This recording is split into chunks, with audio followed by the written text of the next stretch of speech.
గ్రంథంలో నుండి కొద్ది నిమిషాలు దేవుని వాక్యాన్ని ధ్యానము చేయటానికి మనము ఆశపడదాం. అందునిమిత్తమై ఎఫెసీ పత్రిక 4వ అధ్యాయంలో 19వ వచనాన్ని మన మధ్యలో ఉన్న ప్రసాదరావు గారు వచ్చి చదివినిపిస్తారు. ఎఫెసీలకు రాసినటువంటి పత్రిక 4వ అధ్యాయము 19వ వచనాన్ని ప్రసాదరావు గారు చదివినిపిస్తారు.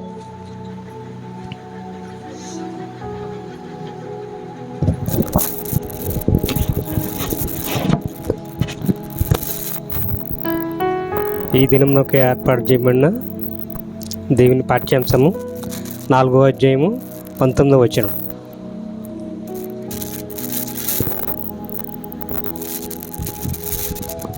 వారు సిగ్గిలిన వారై ఉండి నానా విధములైన అపవిత్రతను అత్యాశతో జరిగించుకొనుటకు తమను తామే కాముకత్వమునకు అప్పగించుకొనిరి. అయితే మీరు యేసును గూర్చి విని ఆయన యందలి సత్యం ఉన్నట్టుగానే ఆయన యందు ఉపదేశించబడిన వారి ఎడల మీరు ఎలాగూ క్రీస్తును నేర్చుకున్న వారు కారు. కావున మునుపటి ప్రవర్తన విషయంలోనైతే మోసకరమైన దురాశ వలన చెడిపోవు ప్రాచీన స్వభావమును వదులుకుని మీ చిత్తవృత్తి యందు నూతనపరచబడిన వారై నీతియు యథార్థమైన భక్తి గల వారై దేవుని పోలికగా సృష్టింపబడిన నవీన స్వభావమును ధరించుకొనవలెను. ఈ వాక్యం ఎంత పర్యంతం.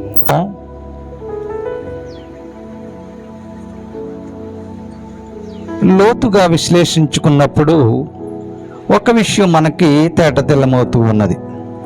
వారు సిగ్గులేని వారై ఉండి ఏమి చేస్తున్నారంటే నానా విధములైన అపవిత్రతలను ఏమి చేస్తున్నారు?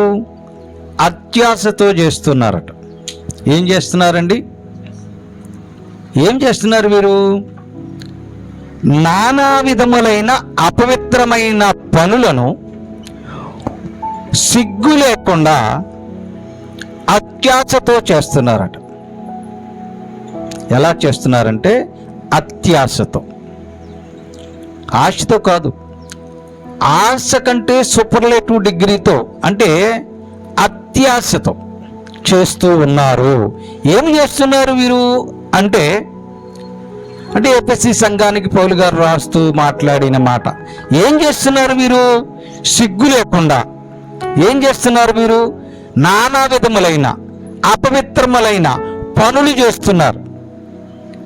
ఎలా చేస్తున్నారంటే అత్యాశతో చేస్తున్నారట. ఎలా చేస్తున్నారండి వీరు? అత్యాశతో చేస్తున్నారు. కాబట్టి ఈరోజు మనము ఈ అత్యాశ అనేటువంటి అంశం గురించి కొద్ది నిమిషాలు పరిశీలన చేద్దాం. అత్యాశ అంటే ఇంగ్లీష్లో ఏమంటారంటే గ్రీడ్ అంటారు. అంటే ఈ అత్యాశ అనే దానికి ఏమిటంటే ఉన్న అవసరాలకు మించి, ఉన్నదానికంటే ఎక్కువగా సంపాదించాలని, కూడగట్టాలని, పోగు చేసుకోవాలని వారు ఎదుటవారికి అన్యాయం చేస్తూ, తోటివారిని బాధిస్తూ, ఈ సంపాదన కోసం, ఈ పోగేసుకోవటం కోసం అనేకమైన తప్పిదాలు చేస్తుంటారు. దానిని అత్యాశ అని అంటారు. అయితే ప్రియులరా, ఈ లోకంలో మనము అనేక పర్యాయాలు కానీ సందర్భాల్లో కానీ అనేకమైన వ్యక్తులను మనం పరిశీలన చేస్తుంటాం. ఏమిటి వీళ్ళకి ఉన్నది సరిపోలేదా, ఇంత అత్యాశకు పోతున్నారేమిటి అని అంటూ ఉంటారు. మరికొందరైతే ఒక్క అడుగు ముందుకేసి ఈమెకి ఉన్నది సరిపోవటం లేదమ్మా, ఈయనకి ఉన్నది సరిపోవటం లేదమ్మా, పక్కింటోళ్ళది కూడా లాగేసుకోవాలని చూస్తుందమ్మా అని విమర్శిస్తూ ఉంటారు. అంటే ఇక్కడ ఉన్నదానితో తృప్తి పడకుండా ఇంకా ఏదో సాధించాలి, ఇంకా ఏదో సంపాదించాలి, ఇంకా ఏదో కూడగట్టాలి, ఇంకా ఏదో చెయ్యాలి అనేటువంటి ఆ అత్యాశ మనిషిని పరిపరి విధాలుగా పాడు చేస్తూ ఉన్నది. లేఖన భాగం ఏమి చెప్తూ ఉన్నదంటే సామెతల గ్రంథములో 28వ అధ్యాయములో 22వ వచనంలో ఏమన్నదంటే ఈ మనుషులు చెడు దృష్టి గలవారే. చెడు దృష్టి గలవాడు ఆస్తి సంపాదింపక ఆస్తి సంపాదింప ఆతురపడుతూ ఉన్నాడట. ఇప్పుడు మనిషి సంపాదించడానికి ఆతురత పడుతున్నాడు, పరుగులెడుతూ ఉన్నాడు. దేనిని బట్టి అంటే చెడు దృష్టితో.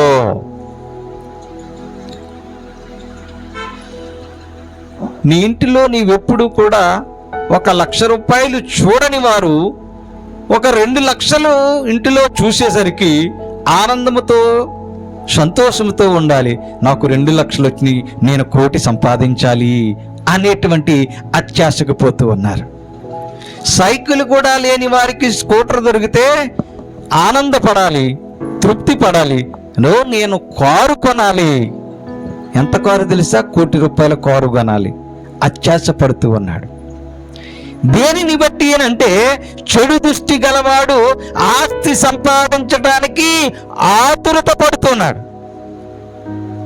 అంటే ఇక్కడ అత్యాశకు లోనవుతూ ఉన్నాడు మానవుడు. ప్రియులారా గమనించండి, లేఖన భాగం అయితే చాలా స్పష్టంగా మనతో మాట్లాడుతున్నది. ద్వితీయోపదేశ ఖండంలో 20వ అధ్యాయంలో 17వ వచనంలో ఒక మాట మనము చూడగలుగుతాం. ఏమని దేవుడు స్వయంగా మాట్లాడుతున్నాడంటే, ఈ మానవులు లేదా ఈ మనుష్యులు ఈ లోకంలో నివసించేవారు నీ పొరుగువారి ఇల్లును ఆశించకూడదనుంది. కానీ ఈ మానవులు ఏం చేస్తున్నారట? తన యొక్క ఇల్లు పక్కన ఎవరన్నా ఇల్లు ఉంటే నీ పొరుగువాని ఇల్లు ఆశింపకూడదు. నీ పొరుగువాని భార్యనైనను ఆరి దాసినైనను అతని ఎద్దునైనను అతని గాడిదైనను నీ పొరుగువానిదగు దేనినైనను నీవు ఆశింపకూడదు అని వాక్యం సెలవిస్తున్నది. కానీ ఏమనుకుంటారు? నా పక్కింటి ఖాళీగా ఉన్న స్థలం నాకు కావాలనుకుంటారు. నా ఎదురింట్లో ఉన్నటువంటి ఇల్లు వాళ్ళు నాకు అమ్మేస్తే బాగుండునేమో అనుకుంటూ ఉంటారు. అంటే దేవుడు నీకు ఇచ్చినటువంటి సకల సౌకర్యాలతో కూడిన ఇల్లు సరిపోవటం లేదు. ఏమనుకుంటున్నారు ఇప్పుడు? నా ఎదురింటి వారి యొక్క స్థలం కూడా నాకు వచ్చేస్తే బాగుండు. ఎందుకు? చక్కగా విశాలంగా నా పిల్లలు నా మనమరాళ్ళు ఆడుకుంటారు. మరి వాళ్ళేమి అయిపోతారు? వాళ్ళు ఎక్కడికి వెళతారు? అంటే వారిని ఏదో విధంగా తన్ని తెరమేయచ్చు, రోజు ఘర్షణలు పెట్టుకుని లేదా వారి మీద కేసులు పెట్టి వారు ఉండకుండా చేయొచ్చు. అత్యాశ, మనిషికి ఉండేటువంటి ఈ అత్యాశ వలన మనిషి పాపం చేస్తున్నాడు.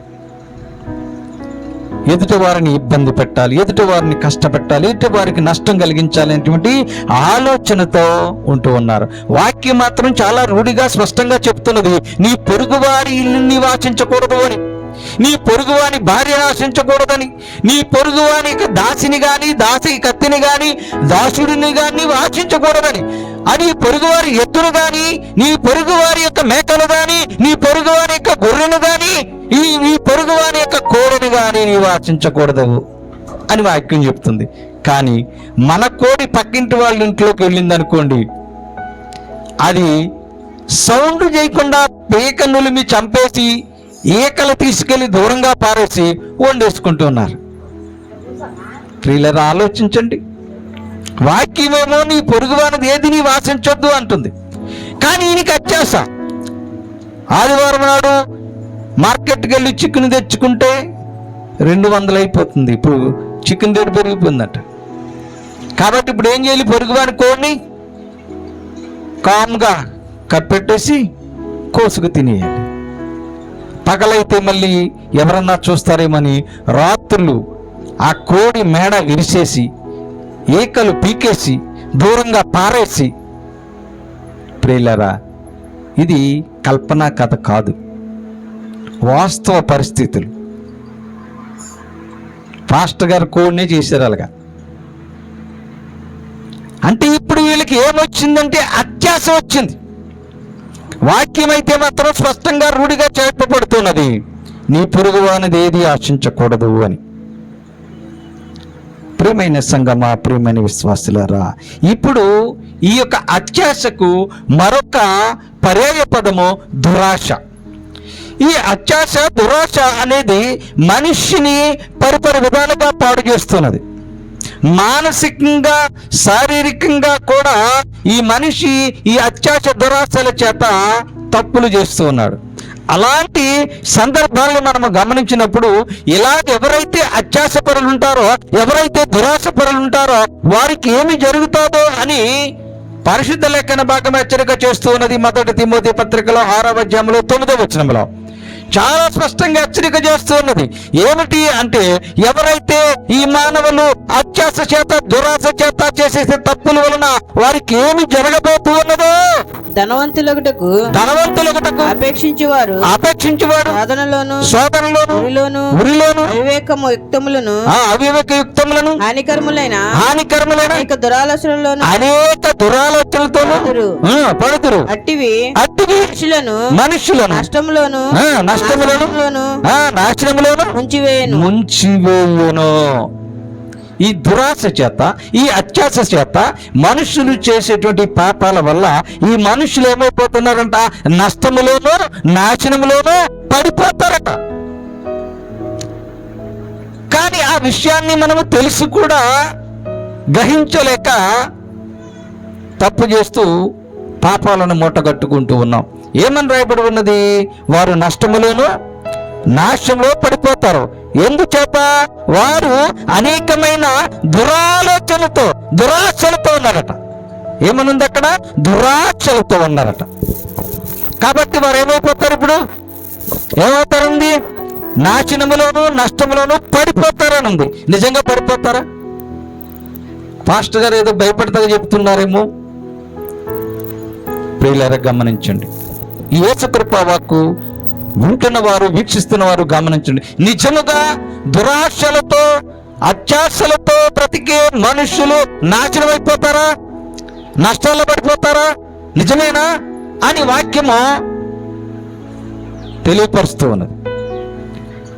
ఎవరికైనా అలాంటి సందేహం వచ్చినప్పుడు, ఎవరికైనా అలాంటి ప్రశ్న ఉత్పన్నమైనప్పుడు ఆన్సరు పరిశుద్ధ లేఖనము తెలియపరుస్తూ ఉన్నది. చూద్దాం. అలాంటి వారు కూడా లేఖన భాగంలో మనకు కనిపిస్తున్నారు. మొట్టమొదటి వ్యక్తిని మనము గమనించినప్పుడు యెషయా గ్రంథంలో 7వ అధ్యాయంలో 21వ వచనంలో ఒక వ్యక్తి మనకు కనపడుతున్నాడు. ఆయన పేరు ఏమనుందంటే ఆకాను. ఈయన అత్యాశకు లోబడ్డాడు. దురాశ చేత దేవునికి బాధను కలిగించాడు. ఈ దేవునికి చదవండి. దోపుడు సొమ్ములో ఒక మంది షీనారు పై వస్త్రమును 200 తులముల వెండిని 200 తులముల వెండిని 50 తులముల ఎత్తుగల ఒక బంగారు కమ్మిని నేను చూసి వాటిని ఆశించి తీసుకొంటిని. ప్రియులారా, ఆలోచన చేయండి. ఎవరు ఈయనంటే పై భాగాలు మనకు కనపడుతూ ఉంటది ఆకాను. దేవుడు ఏమి చెప్పాడంటే, నీవు చెయ్యొద్దన్న పని చేయొద్దు, నేను చెప్తున్నాను, వాటి జోలికి వెళ్ళవద్దు అని అన్నాడు. అయినప్పటికీ కూడా ఈ ఆకాను ఏమి తీసుకున్నాడంటే అత్యాశతోటి దోపుడు సొమ్ములో ఒక మంచి షీనారు పై వస్త్రమును 200 తులముల వెండిని 50 తులముల ఎత్తుగల ఒక బంగారు కమ్మిని తీసుకున్నాడట. ఇది దేవునికి విరుద్ధంగా జరిగింది. పైభాగంలో చూసినప్పుడు అది తీసుకోకూడదని దేవుడు చెలవిస్తూ ఉన్నాడు. కానీ అక్కడ మరి ఇజ్రాయిల్ ఓడిపోటానికి ఆకాను కారణంగా ఉన్నాడు.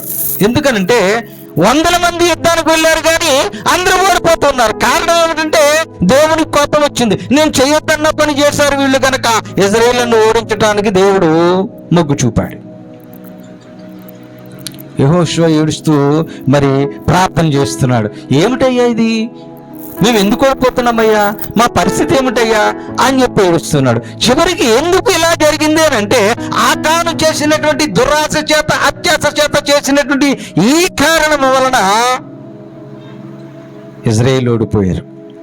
కాబట్టి ఆ ఫలితము ఏం జరిగింది అని మనం ఆలోచించినప్పుడు ఆ యొక్క 7వ అధ్యాయం 26వ వచనములో వారిని రాళ్లతో కొట్టిన తరువాత ఆకానును వారి కుటుంబాన్ని రాళ్లతో కొట్టి చంపేశారు. అగ్ని చేత కాల్చి వారి మీద రాళ్ళను పెద్ద కుప్పలుగా చూసండి, వేసిరి. రాళ్ళతో కొట్టారు, చంపారు, మళ్ళీ కాల్చారు. అదే కాకుండా మళ్ళీ రాళ్లతో కప్పెట్టారు. ఎందుకు ఇలా జరిగింది అని అంటే ఆకాను యొక్క దురాశ, ఆకాను యొక్క అత్యాశ.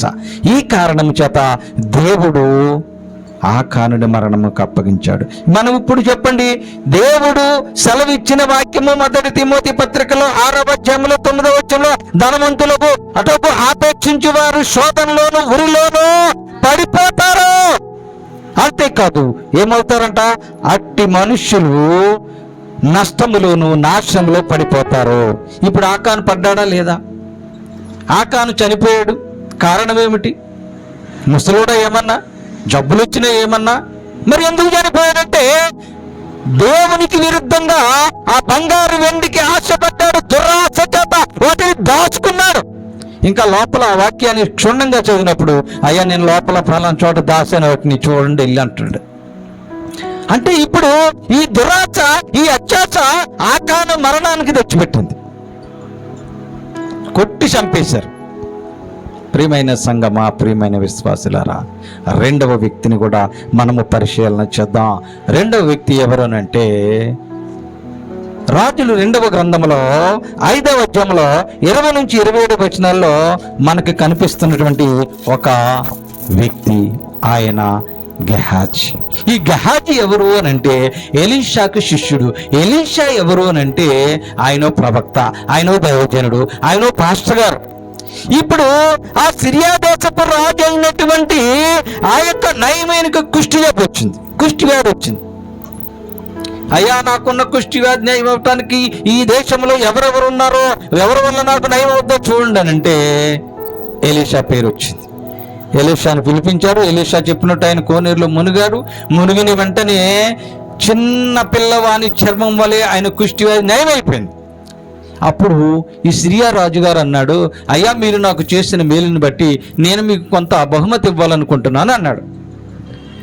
అయ్యో దేవుని పేరిట చేసిన కార్యక్రమం మాకు మీరేమి ఇవ్వక్కలేదు, మాకు వద్దు అన్నాడు ఎలీషా గారు. అని వెళ్ళిపోతున్నాడు. ఈలోపు ఎలీషా శిష్యుడైన గెహాజీ ఆయన దగ్గరికి వెళ్ళాడు. వెళ్ళి అంటాడు, మాతో పాటు ఉన్న శిష్యులకి మాకు ఇవ్వండి అయ్యా ఇవి అని అంటాడు. ఇచ్చిన తర్వాత ఆయన తీసుకున్నటువంటి ఆ యొక్క పరిస్థితిని మనము గమనించినప్పుడు 2 సంచులలో ఏమండి ఆయన 4 మణుగుల వెండిని వస్త్రములను తీసుకుని లోపలికి తీసుకెళ్ళి దాచేసుకొచ్చాడు. వచ్చిన తర్వాత ఎలీషా గారు అడిగాడు, ఎక్కడికి వెళ్ళావు అని. అయ్యా ఎక్కడికి వెళ్ళాను, మీతో పాటు వచ్చాను కదా అంటాడు. నాకు తెలుసు నీవు ఎక్కడికి వెళ్ళావో, నా మనసు నీతో వచ్చింది. నేను వద్దన్న దానిని నువ్వు తీసుకున్నావు, దేవునికి విరుద్ధంగా నువ్వు పనిచేసావు, కాబట్టి నీకు ఏమి జరుగుతుందో తెలుసా అని అంటాడు. 2వ రాజుల గ్రంథంలో 5వ అధ్యాయం 27వ వచనంలో ఈ యొక్క గెహాజీ అత్యాశకు లోబడి దురాశకు బానిసైపోయి ఆ యొక్క మరి బహుమతులు లంచాన్ని తీసుకున్నాడండి. కాబట్టి నయమానునకు కలిగిన కుష్టు నీకును నీ సంతానమునకు సర్వకాలము ఏంటండి సర్వకాలము నీకును నీ సంతానానికి సర్వకాలము అంటియుండును అని బోధక ఎవరికి? నయమోనికి తగ్గినటువంటి కుష్ఠవ్యాధి నీకొస్తుంది, నీ పిల్లలకు కూడా వస్తుంది. అది నిన్ను అంటు పెట్టుకుని ఉంటది. కారణం ఏమిటి తెలుసా? నీవు అత్యాశకు లోబడ్డ దురాశతో ఆ బంగారము వెండి తీసుకున్నావు. కాబట్టి దేవునికి విరుద్ధంగా నీవు ప్రవర్తించావు గనుక నీకేమొచ్చింది? ఇప్పుడు రోగము వచ్చినది. రెండో వ్యక్తి. మూడో వ్యక్తిని కూడా మనం పరిశీలన చేద్దాం ప్రియులారా. ఇస్కరియోతు యోధా గురించి మనకు తెలుసు. యోధా ఇస్కరియోతు అంటే మనకి తెలియనిది కాదు. ఆయన యేసుక్రీస్తు ప్రభును ఆ యొక్క మరి ప్రధాన యాజకులకు అప్పగించిన సంగతి మనందరికీ తెలుసు. ఈయన కూడా అత్యాశకు లోనాడాడు. మత్తయి సువార్త 26:15 ఉంటుంది, అయ్యా నేను యేసుక్రీస్తు ప్రభుని నీకు అప్పగించేస్తాను, నువ్వు నాకేమిస్తావు అని అడిగాడు. డీల్ కుదుర్చుకున్నాడు. నేను ఆయనను నీకు అప్పగించిన ఎడల నేను అప్పగించిన ఎడల నాకేమిస్తారా మీరు అడిగాను. ఆ, అందుకు వారు 30 వెండి నాణెములు 30 వెండి నాణెములు తూచి వానికి ఇచ్చిరి. ఆరికి ఇచ్చాను. ఎవరికండి? యోధా ఇస్కరియోతుకి ఇచ్చారు. ఎన్ని వెండి నాణాలు అంటే ఇప్పుడు స్వకీయుడు యేసుక్రీస్తు ప్రభుకి సొంత మనిషి యోధా ఇస్కరియోతు అయినప్పటికీ కూడా యేసుక్రీస్తు ప్రభుని 30 వెండి రూపాయలు వెండి నాణాలకి అమ్మేశాడు. ఇప్పుడు ఆ వెండి నాణాల పట్ల ఈయనకి అత్యాశ కలిగింది. ఆ డబ్బు కావాలి నాకు, నేను డబ్బు మీదే బతుకుతాను, నాకు డబ్బే అవసరం అనేటువంటి ఆలోచనతో అత్యాశతో దురాశతో 30 వెండి నాణాలకి అమ్మేశాడు. మరి ఏం జరిగింది? అమ్మేస్తే ఆ వెండి నాణాలు ఆయనకు ఉపయోగపడ్డాయా? ఆ అత్యాశతో దురాశతో చేసినటువంటి ఆ దుశ్చర్య వలన యేసుక్రీస్తు ప్రభుని అమ్మేయటం వలన ఈయనకి ఏమైనా ప్రయోజనం కలిగిందా? చివరికి పశ్చాత్తాపడి ఆయన ఉరి వేసుకుని చచ్చిపోయాడు. ఎలా చచ్చిపోయాడు అని మనం ఆలోచించినప్పుడు అపొస్తలుల కార్యములు 1:18 చెప్పబడుతున్నది, ఆయన ఉరేసుకుంటే ఆ ఉరి తాడు తెగిపోతే తల్లకిందులుగా పడిపోయి ఈ యోధ ద్రోహము వలన సంపాదించిన రోకలనిచ్చి ఒక పలుము కొనెను. అతడు తలకిందులుగా పడి నడిమికి బద్దలైనందున పేగులన్నీ బయటికి వచ్చి చచ్చిపోయింది. ఎంత దుర్బలంగా చచ్చిపోయాడండి. చూడండి ప్రియులరా, ఈ లోకంలో మనము కూడా ఆలోచిద్దాం. ఒక వ్యక్తి సాధారణంగా చనిపోయినప్పుడు ఆ వ్యక్తి దగ్గరికి వెళ్తాం, ఓ పుష్పగుచ్చు వేసి ఆయనకి నివాళులు అర్పిస్తాం, లేదో దండ తీసుకెళ్ళి ఆ దండ వేస్తాం. ఇప్పుడు అదే వ్యక్తి నడువిరిగిపోయి పేగులు బయటకు వచ్చి రక్తమంతా కారుతుంటే వెళ్ళి దండేస్తారా మీరు? ఓ పూల బుక్కి పెడతారా మీరు? ఎందుకు పెట్టరు? అదే వ్యక్తి నార్మల్గా చనిపోయి ఎక్కడ పడుకోబెట్టి ఉంటే మీరు వెళ్ళి ఆయనకు నివాళులు అర్పిస్తారు, లేదా చుట్టూ తిరిగి వస్తారు, లేదా ఒక దండం పెట్టుకుని వస్తారు. ఎవరి వారి ఆచారాల ప్రకారం ఆ కార్యక్రమం చేస్తారు. కానీ ఇలా అర్ధాంతరంగా బలవంతంగా రక్తము కాచి పేగులు బయటకు వచ్చి చచ్చిపోయిన వ్యక్తి దగ్గరికి వెళ్ళి చేయగలుగుతారా? ఇప్పుడు ఈయన ఎలా చనిపోయాడండి? భయంకరమైన చావు, బలవంతపు చావు. దేని వల్ల వచ్చింది? అత్యాశ వల్ల, దురాశ వల్ల. అదే మనము తిమోతి పత్రికలో 6:9 చెప్పబడుతున్నది. ఏమిటి అనంటే, ధనవంతులకుటకు అపేక్షించు వారు శోధనలోను ఉరిలోను అవివేకయుక్తములను హానికరములైన అనేక దురాశలలోను పడిపోతారు. అట్టి మనుష్యులు నష్టములోను నాశనములో పడిపోతారు. ఇప్పుడు మనం గమనించినట్లయితే ఈ యొక్క దోపిడీ సొమ్ముతో ఆకాను చంపబడ్డాడు. అత్యాశకు లోనై దురాశకు లోనైనటువంటి ఆకాను రాళ్లతో కొట్టి చంపబడ్డాడు. అత్యాశకు లోనైనటువంటి దురాశకు లోనైనటువంటి ఆ యొక్క గేహాతి శాపాన్ని తెచ్చుకున్నాడు, రోగాన్ని మూటగట్టుకున్నాడు. ఈ రోగంగా ఆయన బ్రతుకున్నప్పుడే కాదు, ఆయన చనిపోయాక వారి పిల్లలకు కూడా ఈ రోగం వచ్చిందట. కారణం అత్యాశ, దురాశ. ఈ కారణము చేత గేహాజీకి శాపం వచ్చింది, రోగం వచ్చింది. యోధా ఇస్కరియోతుకి దురాశ చేత, అత్యాశ చేత బలవంతపు చావు వచ్చింది, ఉరేసుకు చచ్చిపోవలసి వచ్చింది, బలవంతంగా చచ్చిపోవలసి వచ్చింది, భయంకరమైన చావు వచ్చింది. ప్రియమైన సంగమా, ప్రియమైన విశ్వాసులారా, ఆ అత్యాశ, ఆ దురాశ నీకున్నదా? ఆలోచించుకోండి. అలాంటి దురాశ కానీ అత్యాశ కానీ నీకున్నట్లయితే ఈ ముగ్గురిని ఆలోచన చేసుకో.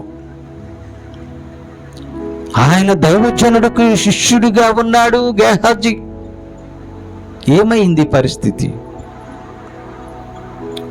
యేసుక్రీస్తు ప్రభువుకి స్వకీయుడు యూదా ఇస్కరియోతు. ఏమైంది పరిస్థితి? దురాశ మనిషిని ఏం చేస్తుందండి? మన సామెత చెప్తారు కదా పెద్దలు, దురాశ దుఃఖమునకు చేటు. ఈ దురాశ చేత ఈ ముగ్గురు వ్యక్తులు, ఈ అత్యాశ చేత ఈ ముగ్గురు వ్యక్తులు ఏ విధంగా నాశనమైపోయారో మనం ఆలోచించాలి. ప్రియులరా, ప్రియమైన సంగమా, ప్రియమైన విశ్వాసులరా, ముగ్గురు వ్యక్తుల్ని మీకు చూపించాం. నాలుగో వారు ఎవరో తెలుసా? నీవు నేను. ఈ నాలుగో వారు ఎవరో తెలుసా? ఈ వాక్యం వింటున్నవారు. ఈ నాలుగో వారు ఎవరో తెలుసా? ఈ యొక్క యేసుకృపా వాక్కును వీక్షిస్తున్న ప్రతి ఒక్కరు నాలుగవ రకం వారు. ఎవరు వారు అంటే యోధా పత్రిక 1వ అధ్యాయము 16వ వచనంలో ఆ మాటలు మనం చూడగలుగుతూ ఉన్నాం. ప్రియులరా, వారు తమ దురాలోచన చొప్పున, వారు తమ దురాశల చొప్పున నడుచుచు, మళ్ళీ చదవండి, వారు తమ దురాశల చొప్పున, వారు తమ దురాశల చొప్పున నడుచుచు లాభము నిమిత్తం మనుషులను కొనియాడుచు సణుగువారును తమ గతిని గూర్చి నిందించువారునై ఉన్నారు. వారి నోరు డంబమైన మాటలు పలుకును. వీళ్ళు నాలుగో రకం వారు. వీళ్ళు ఏం చేస్తారు తెలుసా? తమ స్వలాభం కోసం, తమ స్వప్రయోజనం కోసం తీయని మాటలు మాట్లాడతారు. నీకంటే గొప్పవాడు లేడు అంటారు. అమ్మా, నీకంటే అస్సలు మంచోళ్ళు ఈ లోకంలో లేరు అంటారు. పక్కకెళ్ళి ఆమె అలాంటిది ఇలాంటిది, అతను అలాంటోడు ఇలాంటోడు అంటుంటారు. ఎందుకు చేతనంటే వారు దేని కొరకునంటే వారు తమ దురాశల చొప్పున నడుచుకుంటూ లాభము నిమిత్తం, దేని నిమిత్తం అండి? లాభము నిమిత్తము మనుష్యులను కొనియాడతారు. వారికి ఏముంది? నీతో అవసరం ఉంది, నీ ద్వారా ఏదో స్వప్రయోజనం పొందాలని ఆశతో ఉన్నారు. కాబట్టి ఇప్పుడు నిన్నేం చేస్తున్నారు? పొగుడుతూ ఉన్నారు. వారు నిన్నేం చేస్తున్నారు? బొప్పాయి చెట్టు ఎక్కిస్తున్నారు. వారు నిన్నేం చేస్తున్నారు? మునగ చెట్టు ఎక్కిస్తున్నారు. ఇప్పుడు బొప్పాయి చెట్టు ఎక్కితే ఏమవుద్ది? బొప్పాయి ఆకు ఎంత బలంగా ఉంటుందో మన అందరికీ తెలుసు. ఇప్పుడు ఆ చెట్టు ఎక్కిస్తే ఏమవుద్ది? అక్కడ నుంచి కింద పడటమే. కింద పడితే కాలు చెయ్యి విరగటమే. ఒకవేళ యోధా ఇస్కరియోతులాగా తల్ల కిందులుగా పడితే తల వగిలి చచ్చిపోవటమే. అలా చెట్టు పైన ఎక్కిస్తారట. ఎవరు వారు? వారు తమ దురాశల చొప్పున నడుచుచు లాభము నిమిత్తము మనుషులను కొనియాడుచు సణుగుకొనివారుగాను వారి యొక్క గతిని గూర్చి నిందించువారునై ఉన్నారు. వారి నోరు డంబమైన మాటలు పలుకును. మనము సామెతల గ్రంథంలో చూస్తాం, ఎవరైతే తన స్నేహితులు పాడైపోవటం చూసి గద్దిస్తారో వాడు నిజమైన స్నేహితుడు. కానీ నువ్వు తాగు, నేను భోగిస్తాను, నువ్వు తిను, నేను తినిపిస్తాను, నీ బిల్లు నేను కడతాను అని ఎవరైతే అంటారో వారు నిజమైన స్నేహితులు కాదు. ఒరే, తాగితే పాడైపోతావు, తాగితే నాశనం అయిపోతావు, నీ లివర్ దెబ్బతింటది, నీ భార్య బిడ్డలు ఇబ్బంది పడతారు, నువ్వు తాగొద్దురా అని చెప్పవు నిజమైన స్నేహితుడు. అలాంటి వారు నచ్చరు ఎవరికి. తాగుతావా? తాగు, బిల్లింగ్ కడతా, ఎంత తాగుతావో తాగు అనేవాడు. చూసావా, నాకు ఆయన గనక ఎంత మందు పోయించాడు అని గొప్పగా చెప్పుకుంటారు. కానీ దానివల్ల పాడైపోతారనే విషయాన్ని ఆలోచన చేయరు. ప్రియమైన సంగమా, ప్రియమైన విశ్వాసులారా, ఆలోచించండి. వీళ్ళు నాలుగో రకమైన వారు. దురాశ చేత ఏం రాయబడి ఉంది? వారి యొక్క దురాశల చేత వారు లాభము పొందటానికి నిన్ను పొగడుతూ ఉంటారు, నిన్ను చెట్టెక్కిస్తూ ఉంటారు. అలాంటి వారు నాలుగవ రకం వారు. మరి ఇలాంటి వారిపై ఏం జరుగుతున్నది మనము చూసాము. ఎవరైతే అత్యాశ చేత దురాశ చేత నడుస్తున్నారో, పయనిస్తున్నారో వారికి ఏమి జరుగుతుందో అని మనము చూసాం. అయితే దేవుని వాక్యం ఏమి చెప్తుందంటే చాలా స్పష్టంగా రూఢిగా మాట్లాడుతున్నది. కొలస్సీ పత్రిక 3వ అధ్యాయంలో 5-6 వచనాల్లో ఏమన్నదంటే, ఇలాంటి వారిపై, ఎలాంటి వారిపై? ఆకాను లాంటి వారిపై, ఎలాంటి వారిపై? గెహాజీ లాంటి వారిపై, ఎలాంటి వారిపై? యోధా ఇస్కరియోతు లాంటి వారిపై, ఎలాంటి వారిపై? నిన్ను పొగుడుతూ నిన్ను చెట్టెక్కించే వారి లాంటి వారి కొరకు వాక్యం హెచ్చరిక చేస్తుంది. కొలసి పత్రిక 3వ అధ్యాయము 5-6 వచనాలు. కావున భూమి మీదనున్న మీ అవయవములను అనగా జారత్వమును, చూడండి, జారత్వం, అపవిత్రత, కామతురతను, దురాశను, విగ్రహారాధనైన ధనాపేక్షను చంపివేయుడి. వాటి వలన దేవుని ఉగ్రత అవిధేయుల మీదికి ఏమొస్తుందండి? దేవుని ఉగ్రత దురాశతో ఉన్న వారి మీదకి ఏమొస్తుందట? ఏమవుద్దట? ఉగ్రత వచ్చును. ఉగ్రత అనే మాటకి భయంకరమైనటువంటి సూపర్లేటివ్ డిగ్రీ అర్థం కనపడుతుంది. ఉగ్రత. సింహము గాండ్రించుతూ ఉగ్రరూపముతో వస్తున్నది అని అంటే, సింహం వస్తే ఏం చేస్తుందండి? ఇప్పుడు మనిషిని చీల్చి చెండాడి తినేస్తుంది. అంటే ఉగ్రత అంటే అంత భయంకరంగా ఉంటుంది. ఇప్పుడు ఈ ఉగ్రత ఎవరి మీదకి వస్తుందట? ఎవరైతే దురాశతో ఉన్నారో వారి మీదకి ఉగ్రత వస్తూ ఉన్నది. గమనించటం లేదు. పర్వాలేదు, ఏమవుద్ది, ఇప్పుడు బాగున్నాంగా మనం, ఎప్పుడో ఏదో జరిగితే మనకేమిటి అనేటువంటి ఆలోచనతో మనుషులు ఉన్నారేమో గమనించుకోవాలి. కాబట్టి ఇలాంటి వారిపై దేవుని ఉగ్రత వారి మీదికి వచ్చును.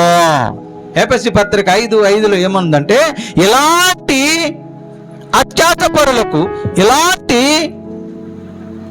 ఈ యొక్క దురాశపరులకు దేవుని రాజ్యంలో చోటు లేదు అని రాయబడి ఉంది.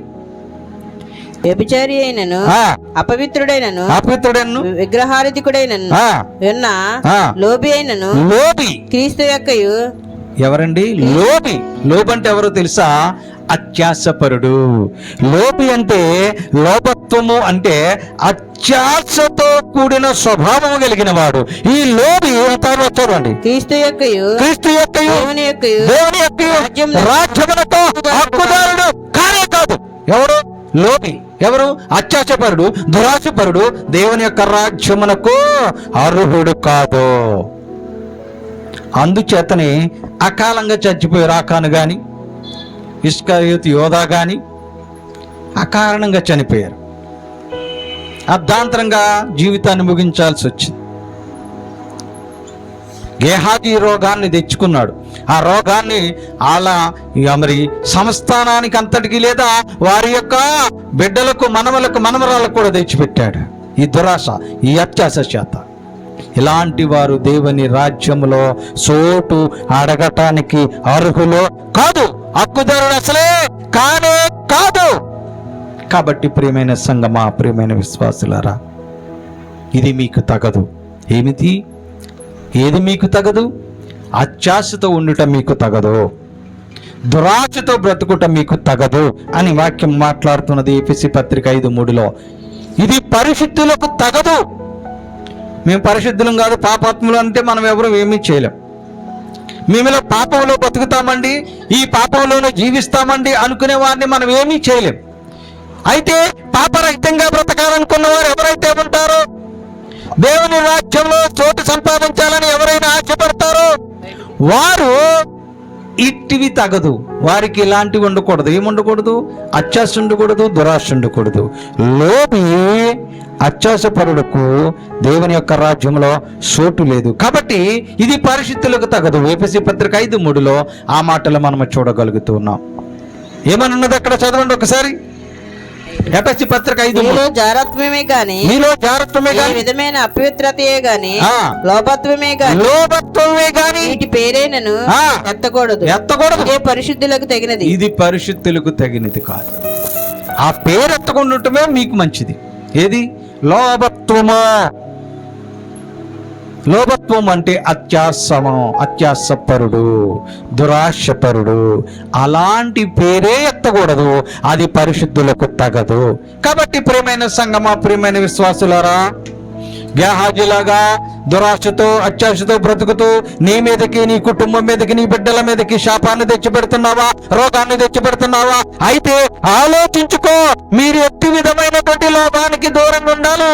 లూకాసు వార్త 12:15 ఆ మాట స్పష్టంగా దేవుడు చెప్తున్నాడు. లూకాసు వార్త 12:15 ఏమని రాయబడిందో తెలుసా? మీరు ఇప్పుడైనా ఇకనైనా ఏ విధమైన లోపమును మీ దగ్గరికి రానీకుడి. మరియు ఆయన వారితో ఏ విధమైన లోపమునకు ఎడమియ్యక జాగ్రత్త పడి. అసలు దానికి అవకాశం ఇవ్వకూడదు. దేనికి? దురాశకి, దేనికి? అత్యాశకు మీరేమాత్రము చోటివ్వద్దు, జాగ్రత్తగా ఉండుడి అని స్వయంగా దేవుడు మాట్లాడుతూ ఉన్నాడు ప్రియులరా.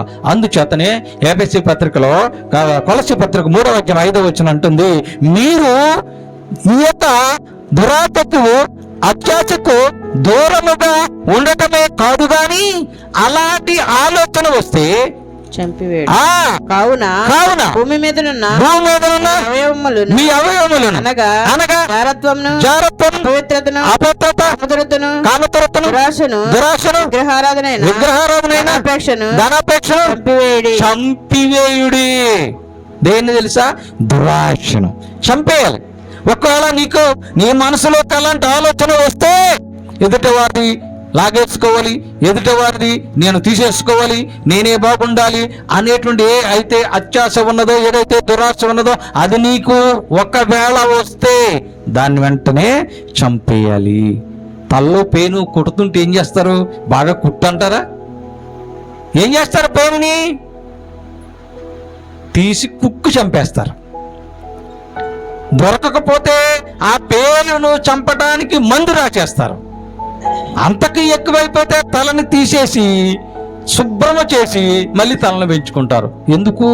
పేను ఏం చేస్తుంది? ఇప్పుడు మిమ్మల్ని కుడుతుంది, తట్టుకోలేకపోతున్నారు.